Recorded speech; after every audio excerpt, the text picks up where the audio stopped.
मनोज एक एक्चुअली एक dream actor है, और मनोज ना ऑलमोस्ट एक यूनिकॉर्न की तरह है हिंदी फिल्म इंडस्ट्री में। पूरा अपने कपड़े उतार के न्यूड होके पॉट पे बैठा होता है, सिगरेट पी रहा होता है, फिर अचानक उसे याद आता है। इसके लिए मनोज को मनाना नहीं पड़ा। हम लोग एक दिन एक पार्टी में मिले, ऐसे ही बहुत छोटी सी 7-8 लोगों की डिनर पार्टी थी किसी के बर्थडे पे। तो मैं खिड़की पे अपना ड्रिंक लेके खड़ा था, तो मेरे पास आए और बोले कि यार मुझे तेरे साथ काम करना है। वर्कशॉप की उनके साथ बहुत सारी चीजें करी, suffice to say, but I think वो मेरे और मनोज के बीच में ही, हम दोनों की कब्र में ही जाएंगी। इस दौरान सबसे इंटरेस्टिंग बात क्या रही? और उसमें कुछ मारने वारने का वो था। मैंने मनोज को जाके बोला कि सर थोड़ा आप पास लेके जाओ। मनोज सेड मैं ऐसे नहीं करता, I am not in favour of doing it for real. उसके अगला जो टेक लिया उसमें गलती से उस एक्टर को लग गया, तो उन्होंने मुक्का अब यहां तक ले जाने की कोशिश करी, लेकिन वो केओस में और चला गया और उसको लगा और उसका खून निकल आया। आजकल आप लोग अच्छे सिनेमा की शिकायत करते रहते हैं कि अच्छा सिनेमा नहीं आता, अच्छा सिनेमा नहीं आता। तो G5 पे जाइए, मनोज वाजपेयी की फिल्म है डिस्पैच, स्ट्रीम हो रही है, एकदम लपक के देख डालिए तुरंत, अभी अभी जाके।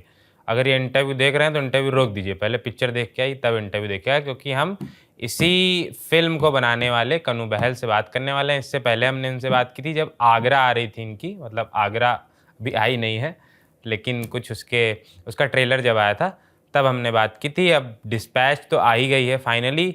ये एक जर्नलिस्ट बात कर रहा है जर्नलिस्ट की फिल्म पे तो देखते हैं कैसा क्या मामला रहा, कैसे उन्होंने बनाया, कितना कठिन रहा उनके लिए ये बनाना या कितना सरल रहा उनके लिए बनाना। क्योंकि ये ऐसा सिनेमा है कि जब मैं देख रहा था तो मुझे ऐसा लगा कि सारे कैरेक्टर्स अपनी जगह पे सही हैं, और ये दिखा पाना अपने आप में किसी डायरेक्टर के लिए या किसी राइटर के लिए ऐसा लिख पाना, ये बहुत बड़ी बात होती है। क्योंकि उसमें पर्सनल बायसेस आ ही जाते हैं। कोई भी फिल्म हो, कोई भी फिल्म मेकर हो, कुछ भी आप लिख रहे हो, कोई पीस लिख रहे हो नॉर्मल छोटा सा, तो उसमें भी पर्सनल बायसेस आ जाते हैं। लेकिन इस फिल्म में आपको पर्सनल बायसेस बहुत एकदम नाखून बराबर दिखते हैं, तो इसलिए मुझे ये फिल्म और ज़्यादा अच्छी लगी। कैसे हैं कन्नू जी? मैं बढ़िया हूँ, आप कैसे हैं? एकदम बढ़िया है। तो यहीं से शुरू करें कि सारे जितने कैरेक्टर मैंने देखे इस फिल्म में, वो ना सब अपनी अपनी जगह पे ना उनका एक अलग स्टैंड करते हैं। आपने बतौर डायरेक्टर, एक होता ना, सब कुछ दर्शकों पे छोड़ दिया है कि क्या सही और क्या गलत वो खुद डिसाइड करें। आपने कुछ भी उसमें ऐसा नहीं किया है कि कहीं पे दिखे कि ये गलत है और ये सही है। इवन कुछ जैसे नेगेटिव शेड वाले कैरेक्टर्स भी हैं जितने, उसमें भी आपने उनका पक्ष रख दिया, बस बात खत्म है। था आपने सारे जितने थे 56 भोग सजा के रख दिया। अब वो डिपेंड करता है कि दर्शक को कौन सा निवाला उठा के खाने में मजा आ रहा है, तो वो अपने हिसाब से खाए।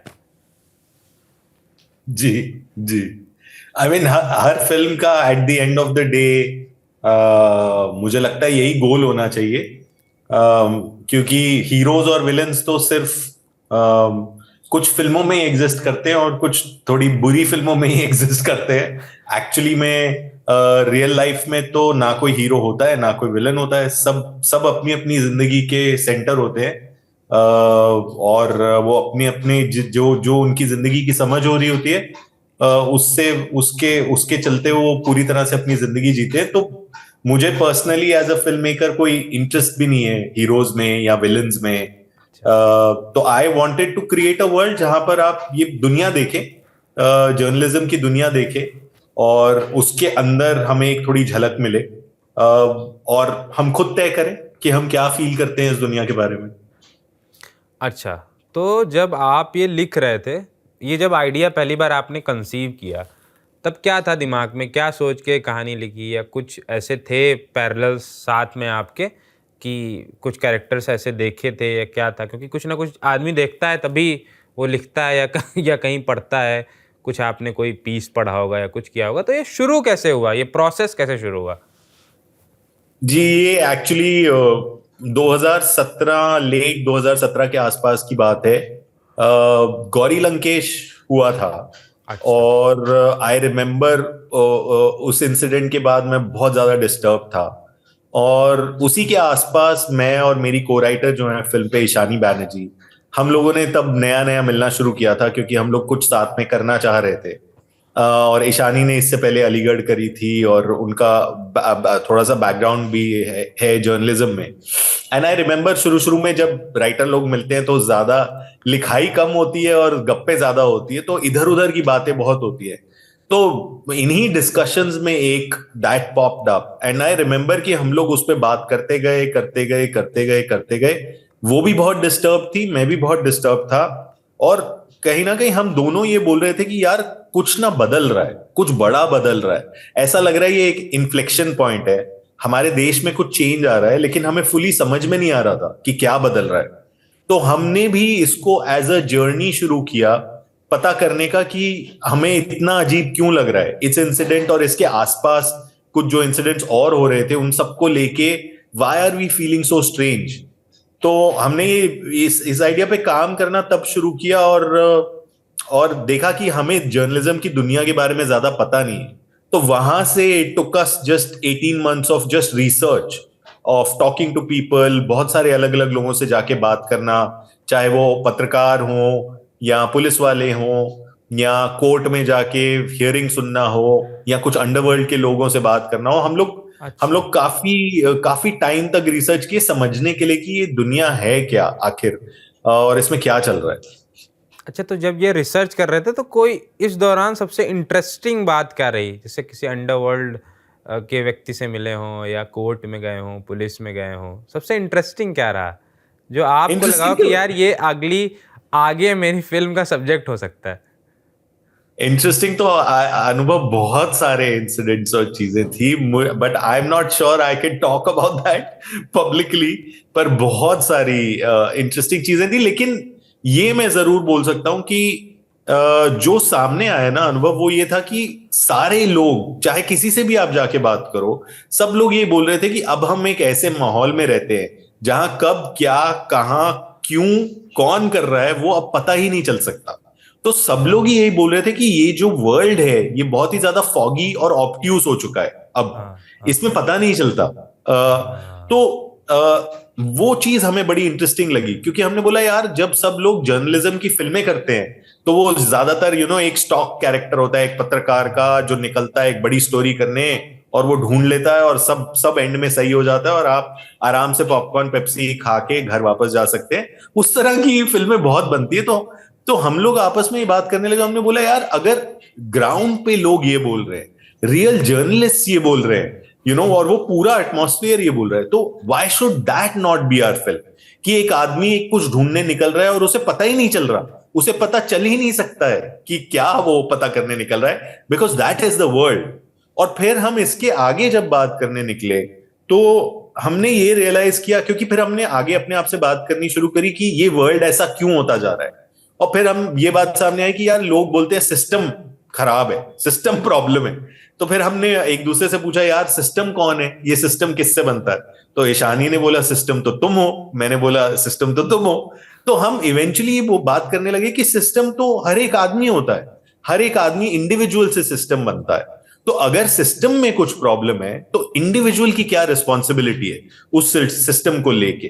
तो वहां से एक और बहुत अच्छा इंसाइट आया इनर वर्ल्ड का फिल्म का। तो we decided to do a journey about modern cowardice, आज की दुनिया का कायर। एक आज की दुनिया का कायर आदमी जब कुछ ढूंढने निकलता है और उसके अपनी सारी ग्रीड, अपनी सारी नीड, सब कुछ जब बाहर आ जाता है तो क्या होता है, और इस दुनिया में आप घुसेंगे तो आपको क्या फील होगा। ऐसा कुछ हम फिर धीरे धीरे करने निकल गए।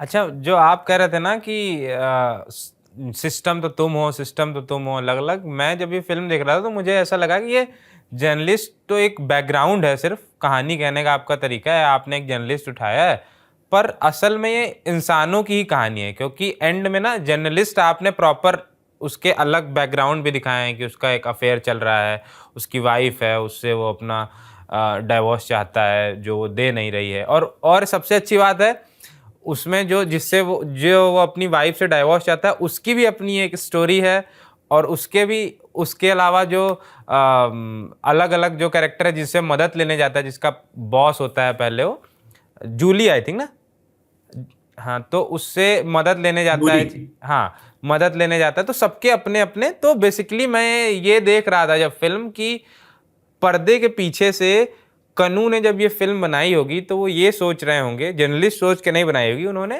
बतौर इंसान इसको अप्रोच किया होगा कि ये व्यक्ति कैसा है। क्योंकि इसमें ये भी होता है कि एक बार वो फिर स्टोरी ढूंढने निकलता है, फिर अपने काम निकालने लगता है उस स्टोरी ढूंढने के चक्कर में ना, जब वो कहता है कि भाई फ्लैट मुझे चाहिए और ऐसे ऐसे। तो ये था माइंड में आपके, या बाद में इस प्रोसेस में आया कि पहले ये था कि जर्नलिस्ट पे फिल्म बनानी है, और बाद में क्योंकि पॉलिटिक्स है इसमें, पर पॉलिटिक्स एक लेयर में है, ऐसा खुली पॉलिटिक्स नहीं है, वैसे टाइप नहीं है। और ये अच्छी फिल्म भी होती है कि जिसमें लेयर्ड हो, जितनी ज़्यादा लेयर्स हो। तो जब आप बना रहे थे फिल्म तो क्या था, आप यही सोच रहे थे कि ह्यूमन सेंट्रिक अप्रोच रखना है या फिर पॉलिटिक्स की तरफ जाना है, उसकी क्या सोच रहे थे आप? नहीं, देखिए, मैं कभी भी किसी थ्रिलर में इंटरेस्टेड नहीं था, बिकॉज वो जॉनरा बहुत बोरिंग है। मुझे हमेशा ये इंटरेस्ट था कि इसको सबवर्ट कैसे करा जाए। ये जो नीड है ऑडियंस की कि मुझे बता दो कौन है, क्या है, किसने किया, सब कुछ अच्छे से एक पैकेट में गिफ्ट रैप करके न्यू ईयर के लिए या क्रिसमस के लिए मुझे दे देना, ताकि मैं खुश होके उसे खोल के सब में बांट के अच्छे से मजे कर सकूं। वो मुझे नहीं करना था। मेरे लिए हर फिल्म एक मौका भी होता है अपनी ऑडियंस से एंगेज करने का, उनसे कॉन्वर्सेशन करने का। सिर्फ वन साइडेड किसी एक स्टूल पे चढ़ के बाबा बन के या कोई बहुत बड़ा आदमी बन के जिसे सब कुछ पता है, मैं मतलब I don't want to act as that person जो आपको अब सब बता देगा। मुझे भी पूरी दुनिया के, इस दुनिया के बारे में सब कुछ पूरा नहीं पता है। मैं भी समझ रहा हूँ आम आदमी की तरह, और मैं भी हम सब की तरह ही हूं। तो मुझे ये पेडेस्टल पे खड़े होके एज अ फिल्म मेकर बात करना पर्सनली पसंद नहीं है। तो I was trying to really create an experience जहां पर ये ज्यादा प्रोसीजरल हो, ज्यादा ह्यूमन स्टोरी हो, और हम इस पूरे वर्ल्ड को, उसके अंदर जो इंसान बसते हैं, उनकी मजबूरियों, उनकी उनकी नीड्स, उनके उनके डिजायर्स, उनके लालच, जैसा कि मैंने कहा, इन सब भावनाओं के चलते वो कौन है और वो क्या बन रहे हैं, और उनके ऐसे बन जाने पे जिस दुनिया में वो रहते हैं वो दुनिया क्या बन रही है, और क्या ये दोनों चीजें मिलके जो आप देख रहे हैं वो क्या आपको कुछ अब जिस दुनिया में आप रहते हैं एज एन ऑडियंस उसकी याद दिला रहा है। ये सब मैं इससे कुछ खेलने के लिए निकला था, और वही कोशिश थी मेरी।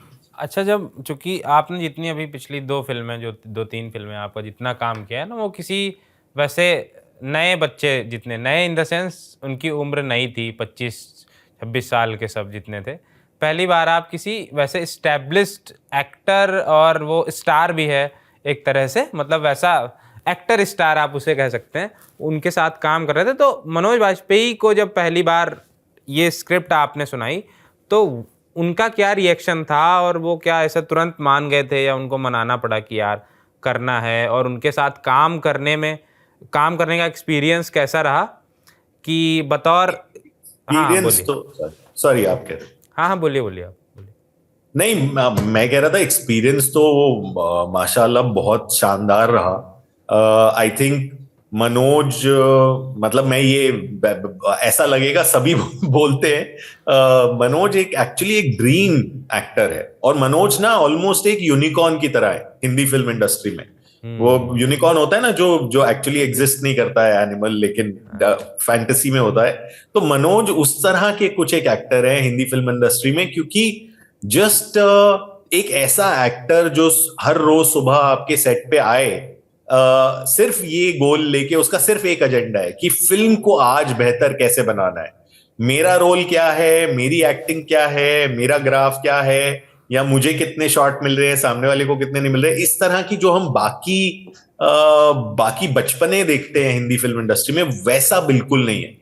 तो सबसे पहले एक ऐसा एक्टर होना आपके पास जो कि ना सिर्फ एक शानदार परफॉर्मर है, उनकी परफॉर्मेंस और उनकी एक्टिंग एबिलिटी के बारे में तो मुझे बात करने की जरूरत ही नहीं है, बिकॉज 30 साल का एक पूरा करियर खड़ा है उसके पीछे, राइट। तो उसके अलावा जितनी मेहनत वो करते हैं, जितनी डेडिकेशन उनकी है अपने कैरेक्टर के प्रति और फिल्म के प्रति, that is literally like a boon. मतलब आप you can not ask for मोर।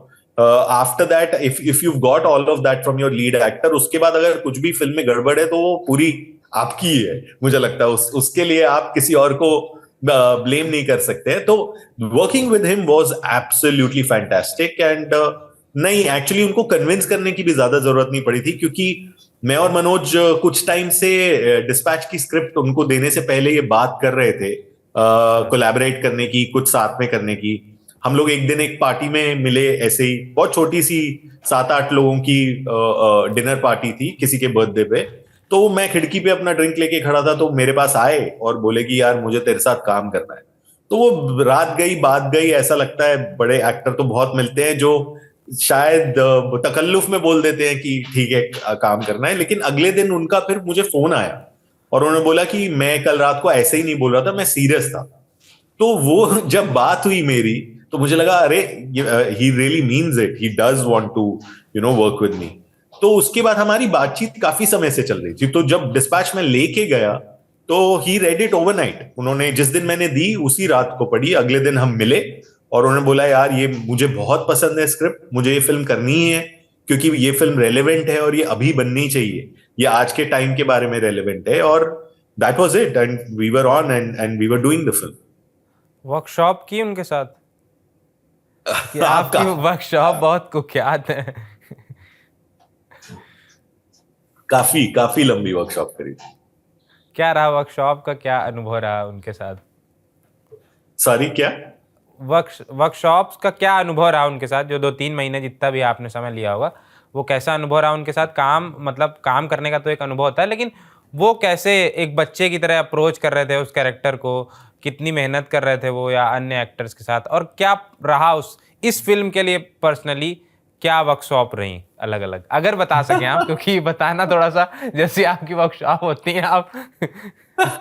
ये अब मैं नहीं बताऊंगा, मैंने ये डिसाइड किया क्योंकि मैं बिना बात थोड़ा कुख्यात हो चुका हूं इसको लेके, just because I tried to speak about my process a little bit with the earlier 2 films. बहुत सारी चीजें करी, suffice to say, but I think वो मेरे और मनोज के बीच में ही, हम दोनों की कब्र में ही जाएंगी या चिता में ही जलेंगी, जो भी है जैसा भी है। अब मैं उसके बारे में ज्यादा बात नहीं करने वाला, बट मजा आया, बहुत बहुत इंटेंस था और कैरेक्टर को ढूंढना मुश्किल भी था क्योंकि ये मुश्किल कैरेक्टर है, अनलाइकेबल है काफी। इसको इजीली पसंद करना बहुत इट्स नॉट इजी। बहुत ही फॉस्टियन है,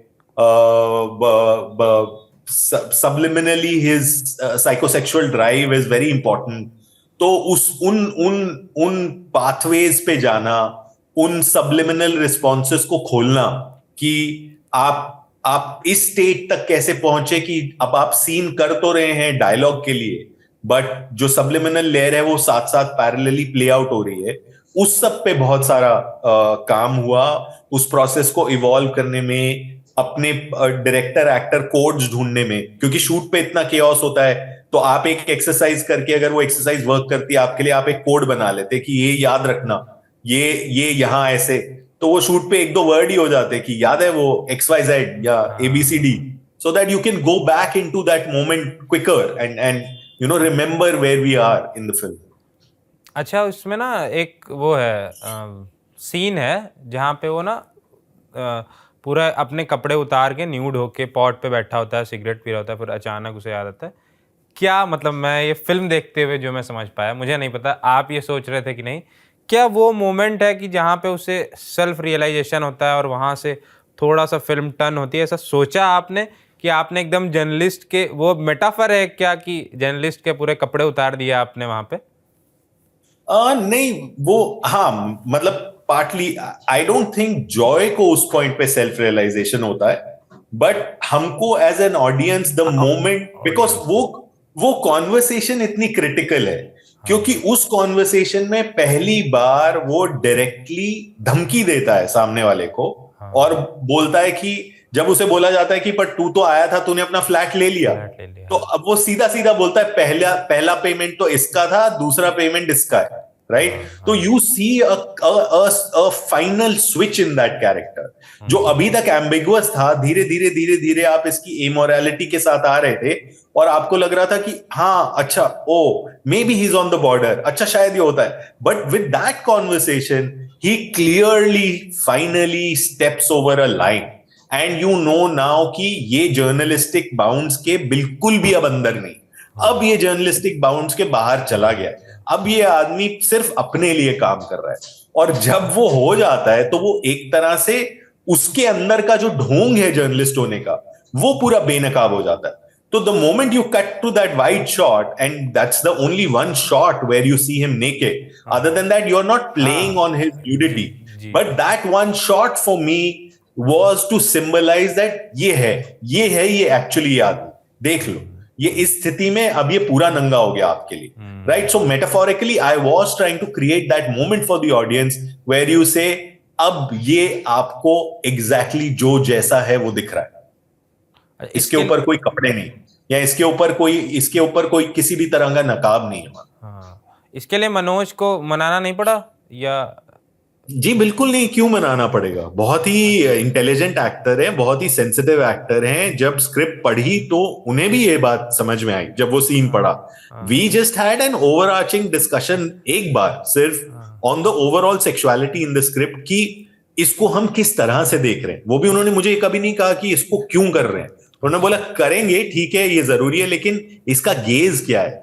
and the moment that he understood that the gaze was not titillatory, पूरा जो फिल्म में जितना भी सेक्सुअलिटी है, या अगर वो आप न्यूड शॉट की बात कर लें, जो semi nude whatever you want to call it, but none of it is titillatory, it is meant to tell you more about what you are watching. Now you know it is totally just because it is not fed down your mouth, it is not spoon fed, it doesn't mean that there is no thought about it, behind it. So some people will get it, others might not get it, and they might say अरे ऐसे ही है, but ऐसे ही कुछ भी नहीं है। और या अच्छा, बहुत सारे ये सीन भी बहुत वायरल हुए सेक्स वाले जितने थे फिल्म में, जितने थे, इसी को लेके लोगों ने कहा कि अब मनोज वाजपेयी ये क्या कर रहे हैं फिल्म में और ऐसा नहीं करना चाहिए। बहुत सारे लोगों ने उनको क्रिटिसाइज भी किया, लेकिन संभवतः जितना मुझे पता है कि जितने लोगों ने क्रिटिसाइज किया उसमें से 99% लोगों ने फिल्म ही नहीं देखी होगी शायद। हाँ, और कभी कभी ये भी होता है ना, कभी कभी क्या ज्यादातर जो ऐसे लोग बोल रहे हैं वो आई थिंक मनोज बाजपेयी को जॉय बाग से कंफ्यूज कर रहे हैं। मनोज बाजपेयी जॉय बाग नहीं है, जॉय बाग एक कैरेक्टर है जो वो कर रहे थे, और वो कैरेक्टर जो कर रहा है वो कर रहा है। अनफॉर्चुनेटली कुछ लोग फिल्म के अंदर घुस के उसे देखना नहीं चाहते for what the film is. वो ये चाहते हैं कि बस हमें बाहर से, हमें इस फिल्म से क्या मिल रहा है, कहानी बता दो, प्लॉट बता दो, थ्रिलर है, मजा दिला दो।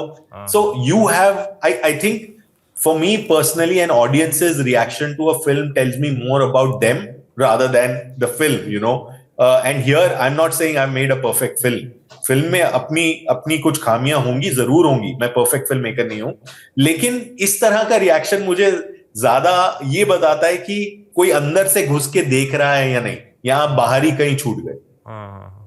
अच्छा, फिल्म आपको ये लगता नहीं है कि जैसे अब ये फिल्म है तो बहुत सारे लोग शायद जो आप कहना चाह रहे थे वो आधे से ज्यादा लोग तो समझ ही नहीं पाए, ऐसा लगता है बतौर डायरेक्टर, फिल्म मेकर या बतौर कलाकार? ये बुरा नहीं लगता कि जो आपकी पेंटिंग कहना चाह रही थी वो सामने वाला पढ़ ही नहीं पा रहा है? आधे से ज्यादा लोग समझ भी पाए ना, या फिर आधे से थोड़े कम लोग समझ पाए, तो वो काफी है मेरे लिए। आई थिंक हर फिल्म का अपना एक समय होता है, अपना एक टाइम होता है। अब आप जाने भी दो यारों को ले लीजिए, जब वो आई थी तो किसने पूछा था उस फिल्म को? तो मुझे नहीं लगता कि आप कोई भी फिल्म बना सकते हैं या बाहर आने के बाद उसको इवेल्युएट कर सकते हैं bye it's reaction now. And that is the larger cultural problem also that we are facing ना now, अनुभव। हम ऐसे टाइम्स में रहते हैं जहां हर चीज आते ही पहले 5 सेकंड में डिसाइड हो जाती है कि वो अच्छी है या नहीं, उस पर रिफ्लेक्शन नहीं है। तो कुछ चीजों के लिए रिफ्लेक्शन भी जरूरी होता है। जितना वो कुछ समय तक हमारे साथ रहती हैं, हमें उनके बारे में सोचने का मौका मिलता है। कभी कभी हमारा ओपिनियन उनके बारे में बदल जाता है, या फिर शायद ना भी बदले, बट आई थिंक वेदर ये वर्क करी है, नहीं करी है, समझ आ रही है, नहीं समझ आ रही है, इसको जांचने के लिए, इसको परखने के लिए हमें कुछ समय तक वेट करना पड़ेगा और उसके बाद डिसाइड करेंगे। हाँ, ये तो एकदम सही कह रहे हैं, क्योंकि वक्त के साथ ऐसा ना धीरे धीरे पकता है मामला, जब लोगों तक पहुंचती। बहुत सारी फिल्में जो आजकल कोई कहाँ पकने देता आजकल तो फिल्म लोग बाद में खत्म करते हैं, ट्विटर पे कमेंट पहले आते हैं। हाँ हाँ, अच्छा लेकिन इसका एक फायदा भी है, जैसे ना आपकी मान लीजिए इसके जो सीन मैं अभी बोल रहा था जो वायरल हुए, चाहे वो उनके शहाना के साथ वायरल हुए हों या प्रेरणा के कैरेक्टर के साथ वायरल हुए हों, जो भी मनोज वाजपेयी के जो भी सीन वायरल हुए, उससे तो एक फिल्म को तो फायदा ही हुआ। कम से कम लोगों ने बात तो की कि कोई फिल्म है ऐसी है, ज़्यादा बड़ी ऑडियंस तक पहुंची है, कम से कम इसका एक पॉजिटिव पहलू तो ये भी हो सकता है। जी हो सकता है, बट पर्सनली मेरा ओपिनियन ये है कि I would not like that to be used in a different light from how it was intended in the film. अभी जो हो रहा है वो हो रहा है, मैं बस इतना बोल सकता हूं कि उसका उसका ओरिजिनल इंटेंशन ये नहीं था कि वो सेंसेशनलाइज हो जाए और यूज हो जाए और उसके चलते लोग फिल्म पे आए। बाकी जो हो रहा है वो हो रहा है, वो उस पे आपका कंट्रोल नहीं है, कुछ कुछ भी कंट्रोल नहीं है। लोग, I mean this a very similar thing happened to me with तितली। तितली में भी तो लोगों ने वायलेंस को इसी तरह रिएक्ट किया था कि वायलेंस है और वायलेंस देख के लोग ऐसे बोल रहे थे, बट फिल्म किसी और ही चीज के बारे में थी। मुझे लगता है आगरा आएगी तो उस पर भी ऐसा ही लोग कहेंगे। वो तो वो वो तो तो बहुत ही अलग ही तूफान खतरनाक है। है। वो जितना तो अलग ही तूफान है, वो जब होगा तब होगा। तो क्या वो रिलीज होगी कि नहीं होगी आगरा, क्या चल जी रहा है? कोशिश कोशिश में तो लगे हुए हैं, बट हालत ऐसी है अभी आर्ट हाउस सिनेमा की बॉम्बे में कि कुछ बोला नहीं जा सकता, बट कोशिश में लगे हुए हैं। तो आर्ट हाउस सिनेमा की ऐसी हालत है, आपको लगता है कोई किसी बड़े स्टार को लेके, शाहरुख खान सलमान खान टाइप को लेके कोई बढ़िया पिक्चर बनाई जाए और एक आध पिक्चर से खूब, मतलब ऐसा नहीं लगता होगा आपको, लेकिन मैं फिर भी वैसे कह रहा हूँ कि कुछ काम ऐसे किए जाएं पैसे कमाने के लिए और कुछ वैसे किए जाएं कि जो आप कहना चाहते हैं। देखिए, मुझे पैसा कमाना होगा तो पैसा कमाने के बहुत बेटर तरीके हैं फिल्में बनाने से। तो मैं मुझे नहीं लगता फिल्मों में मैं ये सोच के आया था, मुझे पैसे से कोई प्रॉब्लम नहीं है, फिल्मों के थ्रू आ भी जाए उससे भी कोई प्रॉब्लम नहीं है। बट वाकई जिस दिन मुझे पैसा कमाना होगा मैं फिल्में नहीं करूंगा, कुछ और करूंगा, और बेटर तरीके हैं वो पैसा कमाने के। तो वो ये तो रही पैसे की बात, बट मुझे किसी एक्टर के साथ भी काम करने में दिक्कत नहीं है। मेरा कंडीशन बस यही है कि मैं जिसके साथ भी काम करूंगा मैं अपनी टर्म्स पे काम करूंगा। अगर शाहरुख खान आ रहे हैं तो एज लॉन्ग एज मुझे जो बनाना है वो मैं बना पा रहा हूँ, I don't have any problem with working with any actor. अच्छा, आप शाहरुख की भी बात कर रहे हैं ना, तो जैसे शाहरुख वगैरह की फिल्में ऐसी होती है कि फिर वो शाहरुख की हो जाती हैं, वो डायरेक्टर जी उसमें नहीं रहता। जैसे अभी एक, मैं पता नहीं है सही है कि गलत है, अभी नहीं पता, कोई कंफर्म होगा तब पता चलेगा। उनकी फिल्म जो किंग आ रही है उसको सुजॉय घोष डायरेक्ट कर रहे थे। ऐसा कहा जा रहा है कि उन्होंने फिल्म छोड़ दी है, कि उसमें ज़्यादा वो शाहरुख की फिल्म हो गई थी। उन्होंने कहा कि जो हमारा पहले से था हिसाब किताब, जो मैं इस प्रोजेक्ट से जुड़ा था, वो अब रही नहीं गया, ये आउट एंड आउट शाहरुख की और सिद्धार्थ आनंद की फिल्म हो गई। जी जी। हाँ, खैर। तो वो तो कोई बात नहीं, फिर नहीं शाहरुख खान के साथ काम कर पाएंगे, हिज लॉस। शाहरुख खान का लॉस है आई थिंक। इतने और अच्छे उन्हीं का फिल्म मेकर है, मेरा क्या है। है। इतने अच्छे फिल्म मेकर है सुजॉय घोष। मतलब जब मैंने शुरू सुना भी था तो मुझे यही लग रहा था कि सुजॉय कैसे कैसे काम करेंगे शाहरुख के साथ, क्योंकि बड़ा मुश्किल होगा उनके साथ काम करना उनके लिए, क्योंकि वो अलग तरह के कंटेंट पे ज़्यादा फोकस करते हैं और वहाँ पे थोड़ा सा फैंस को भी मसाला देना पड़ेगा। नहीं, जस्ट जस्ट टू क्लैरिफाई, मैं सुजॉय की बात नहीं कर रहा था इस कॉन्टेक्स्ट में, मैं अपनी बात कर रहा था कि अच्छा। अगर ऐसा है, माय विश इज कि मैं जिसके साथ भी काम करूं, आई it is not even about me being in control. The हाँ, film is in control. We are making a film. Film, We are हाँ not making a brand package for a star. As long हाँ। as we are getting to make the film that we want to make, I'm happy working with anyone. So what I was intending to say was कि फिर अगर ऐसा कुछ हो रहा होगा तो फिर मैं नहीं काम करूंगा शाहरुख खान के साथ कभी कभी, which is totally fine, which I have no problem with that. अच्छा, जब मनोज के साथ कर रहे थे, क्योंकि उनके पास भी 30 साल का अनुभव और बहुत सारे उन्होंने अलग अलग, शायद मुझे लगता है पिछले 10 सालों में उन्होंने जितना काम कर लिया होगा, इतने अलग अलग रोल्स कर लिए होंगे 30 सालों में, उतना मुझे नहीं लगता किसी ने किया होगा। बहुत कम लोग जितने अलग अलग वैरायटी के आप देखेंगे, एकदम एलीट क्लास का भी रोल किया उन्होंने, एकदम वैसा रोल भी किया है जो थोड़ा सा साइको, बहुत अलग अलग तरह के उन्होंने रोल किया है।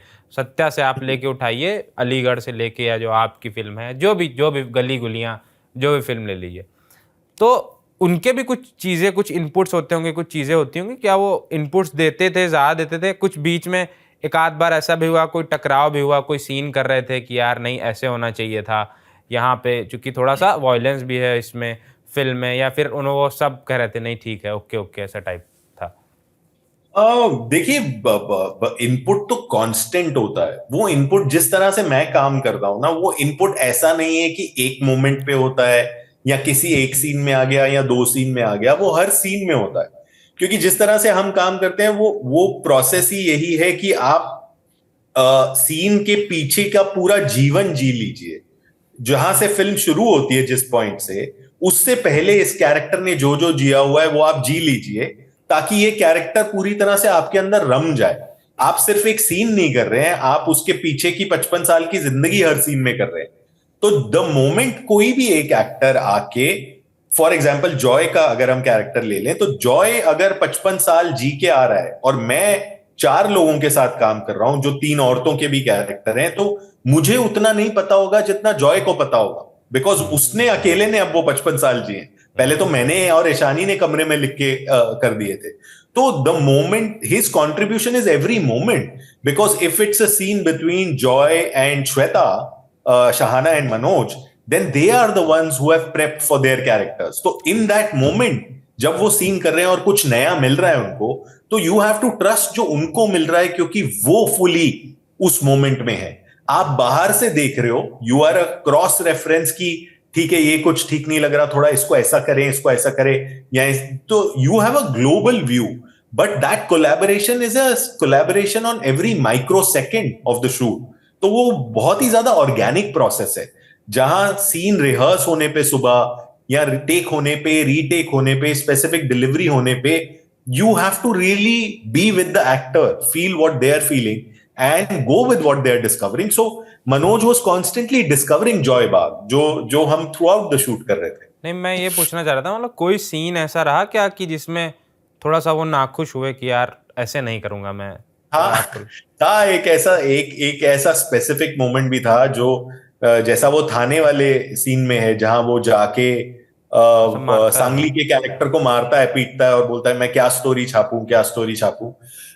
We were shooting that scene, और उसमें कुछ मारने वारने का वो था, तो Manoj doesn't like to hit in real, and I would be fine with it to.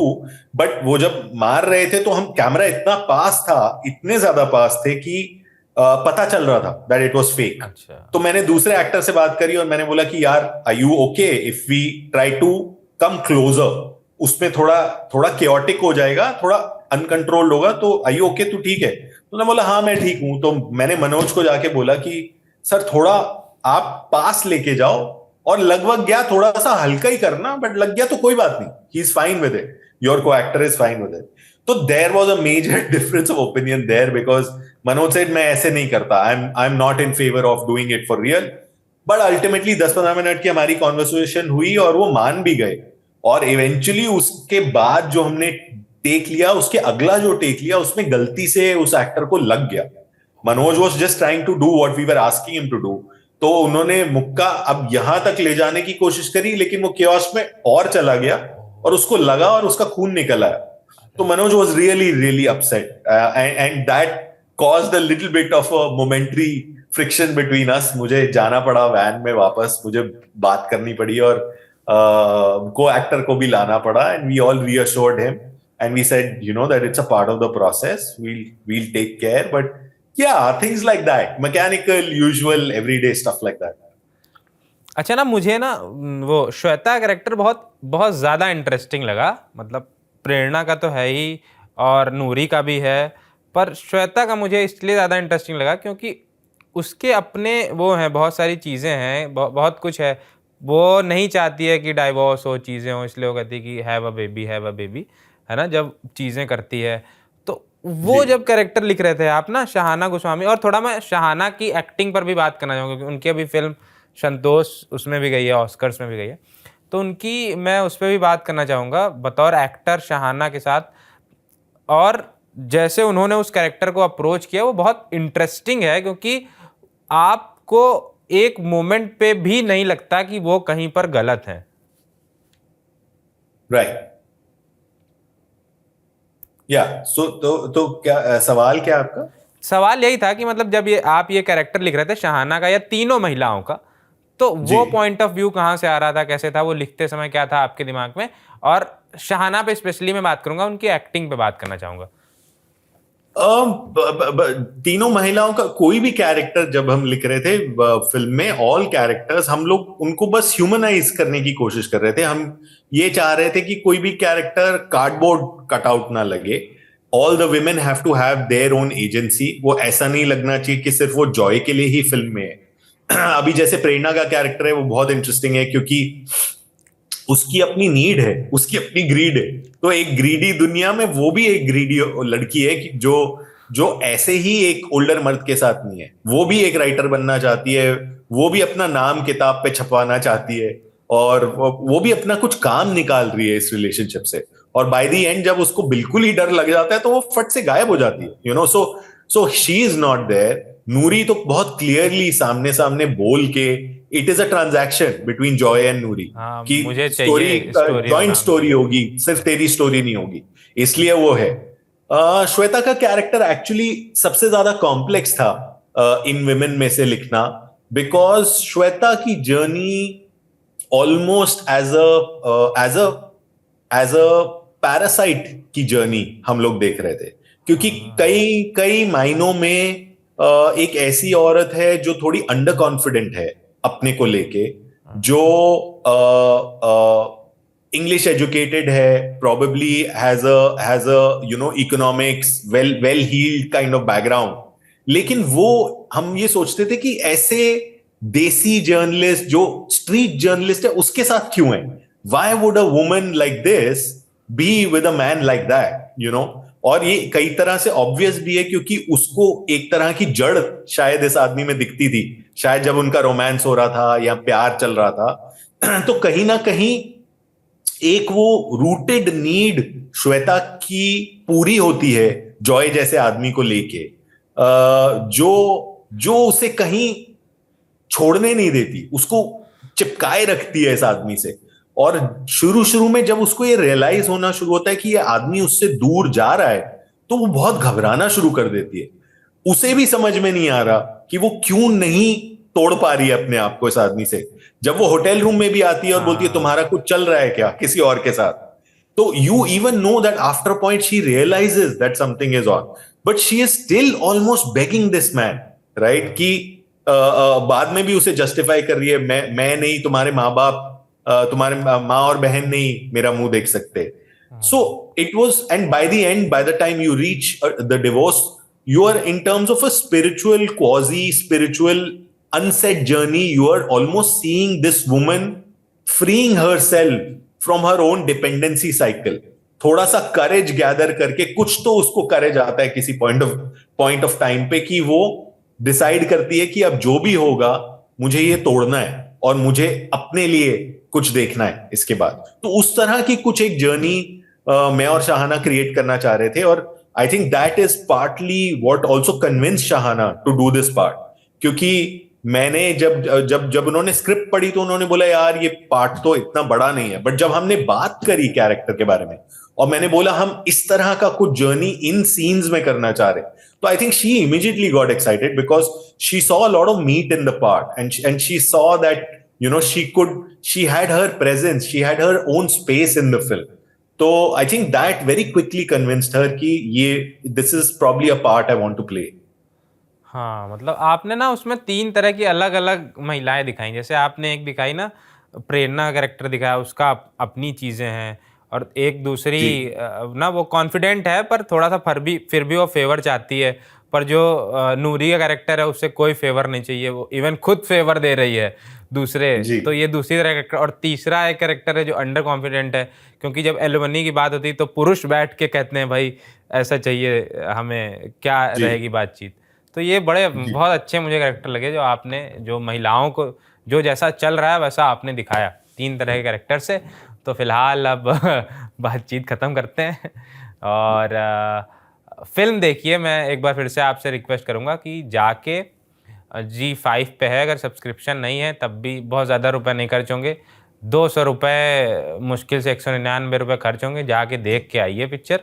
और उस पे और भी सारा कंटेंट मिल जाएगा उसके साथ में। थिएटर में जाते होंगे तो फ़िल्म भी देखते होंगे, पॉपकॉर्न भी खाना पड़ता होगा, बहुत कुछ करना पड़ता होगा, किसी के साथ जाएँगे।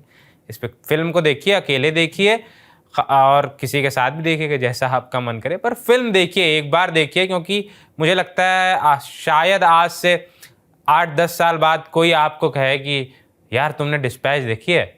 तब आपको ये ना लगे कि यार अरे मैंने तो नहीं देखी थी उस समय, कहा गया, तो देख डालिए फ़िल्म।